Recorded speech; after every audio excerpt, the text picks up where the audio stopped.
Good afternoon, my Real News Media TV family. Welcome back to the channel for another news update for Friday, October 3, 2025. And in the news this afternoon, forgery case moved from St. James to Hanover. A bail bid built on shaky numbers has pushed a St. James woman's case beyond her home parish, with the proceedings now set to unfold in Hanover. Desiree Clark is accused of presenting an inflated property valuation to support a bail for two people, a move that has placed her at the center of a forgery case. Clark, who is charged with uttering a forged document, appeared before the St. James Parish Court on Wednesday. She is represented by attorney-at-law Charles Sinclair. When the case was called, the clerk of court confirmed that it was ready for trial and the necessary documents would be served on the defense. However, presiding Judge Natisha Fairclough-Hilton expressed a reservation about the matter remaining within the parish. "I think justice will be better served if the accused is prosecuted by a different team who can look at the file and make the necessary assessment and go further in terms of that," she said. For proximity, the judge ordered the matter transferred to the Hanover Parish Court for mention on October 28. She extended Clark's bail. The charge stems from Clark's May 27 attempt to act as a surety for two detainees. She allegedly submitted paperwork at the St. James Parish Court office, including a valuation report purportedly issued by a Montego Bay loss adjusting firm, which placed the property's value at $880,000.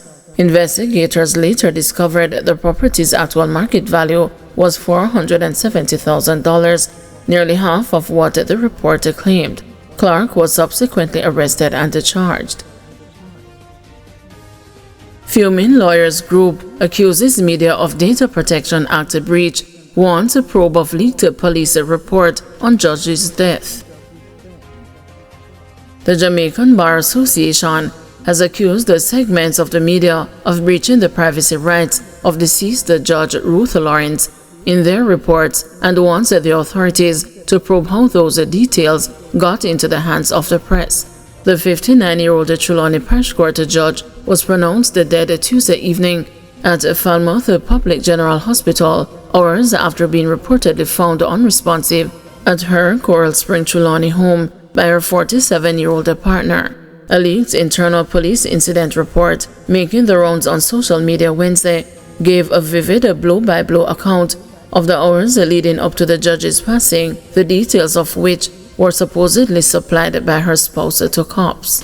But Jambar, in a statement to the media, contended that there was a breach of dignity and data protection in the aftermath of the judge's passing.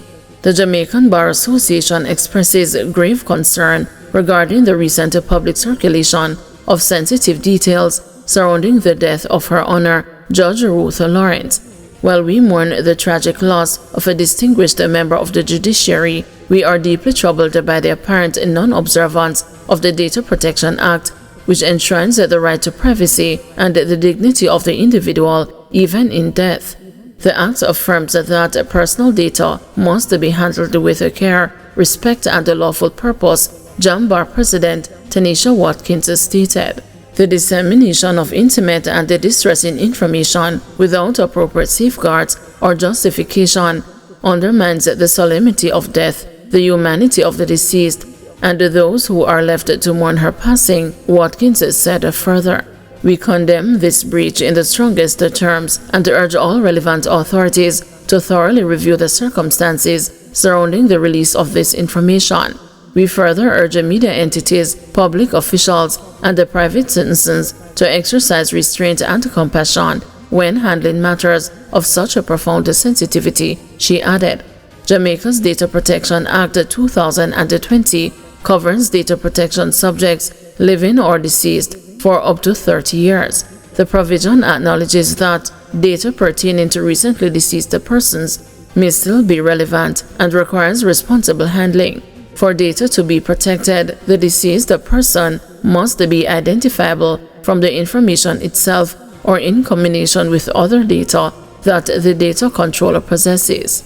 The types of personal data protected are broad, and can include a name, address, date of birth, or even copies of birth, marriage, or death certificates.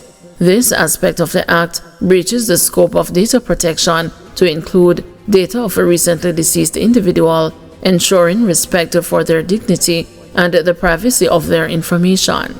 The DPA makes an important distinction between personal data and sensitive personal data. Sensitive personal data is defined as specific information such as genetic data or biometric data, filiation or racial or ethnic origin, political opinions, philosophical beliefs, religious beliefs, or other beliefs of a similar nature, membership in any trade union, physical or mental health or condition, sex life, and the alleged commission of any offense by the data subject or any proceedings for any offense alleged to have been committed by the data subject. By recognizing the data of deceased individuals as a personal data, the Act offers a legal basis for protecting the privacy of Jamaicans even after they are gone. This helps address concerns about unauthorized access, in which case the provision deals with preventing unauthorized individuals from accessing a deceased person's online accounts, protecting families from emotional distress and identity theft. It also addresses the misuse of data through the emphasis on data minimization and the purpose limitation, which helps ensure that personal information of the deceased is not used for unauthorized purposes that could cause reputational harm. Jambar, in the meantime, in a separate statement, hailed Lawrence as a dedicated jurist who brought integrity, compassion, and clarity to the administration of justice.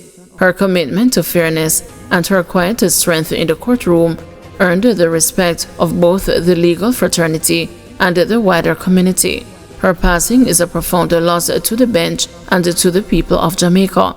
We honor her legacy and the example she set in public service, the association said. Since Lawrence's passing, tributes have flowed from several quarters, including Head of the Judiciary, Chief Justice Brent Sykes, Justice Minister Delroy Chuck, and the opposition People's National Party, among others. Environmental breach case against the UC Rusal pushed back to November. The trial against the bauxite company UC Rusal for alleged environmental breaches failed to continue in the St. Catherine Parish Court on Thursday and has been pushed back to November 26. The matter could not proceed due to the absence of an interpreter as UC Rusal officials speak Russian. The court was informed that the interpreter was not aware of the court date. Witnesses in the case were then bounded over. UC Rusal is being tried under Section 11 of the Wildlife Protection Act and the Section 12(1)(a) of the Natural Resources Conservation Act. The Crown is leading evidence that in July 2022, trade effluent from a UC Rusal pond escaped into the waterway of the Rio Cobre in St. Catherine, which resulted in the death of fish and other wildlife.